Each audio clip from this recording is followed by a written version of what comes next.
they were actually being used back in the 20s and earlier. So we go over there, and he's got the keys, though. So we go into the house, and he takes me into the parlor.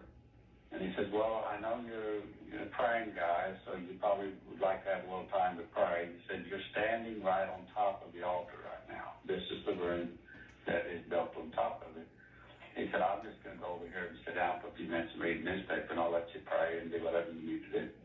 Now, this parlor, that's where those guys, J.P. Morgan and all those guys, actually conceived of the Federal Reserve, right? Right over that altar. That's exactly right. It's the room that they were sitting in when they drew up the entire legislation and plan to pass it that became the Federal Reserve Act. Wow. So this was the conception of the Federal Reserve banking system on the parlors sitting on top of a blood sacrifice altar. Where babies were sacrificed. Yes.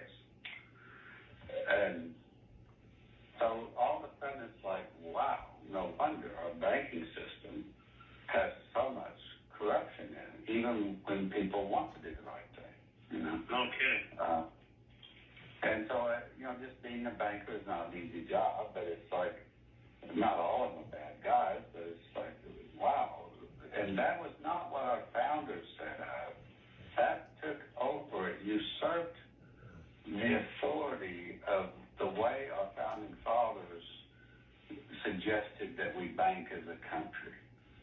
And even the way it was passed had a lot of, things that didn't seem right about it.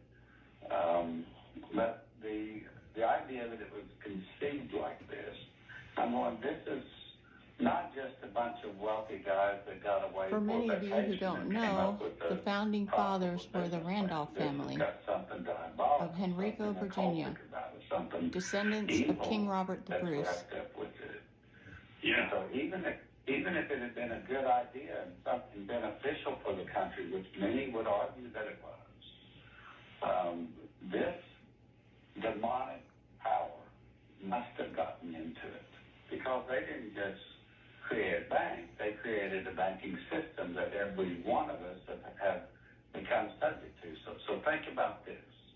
We've got a piece of money that wouldn't be of any value whatsoever if we didn't attribute value to it. Our dollars are only worth something because they're measured against something else. And the problem worldwide is every nation today, every nation is operating with fiat currency, and we're the ones that taught them how to do it. The change that the Federal Reserve did was not just to change the facial picture on the money. What they did is they took the right that our Constitution gave to the Treasury Department to print the money and set the value thereof. And they said, let us print it for you, and then we'll loan it back to you. Right. Think about the stupidity of that. So a printed sheet based on no I'm evidence. already making something with my own hands, and then somebody else comes to me and says, let me make that for you, and then I'll loan it back to you. At interest. Why would I do that? It's mine to start with. I don't need you to print it for me and then charge me interest to have it. But that's what we did. We set that up on a national scale. And where was the voice of the righteous when that happened? Why was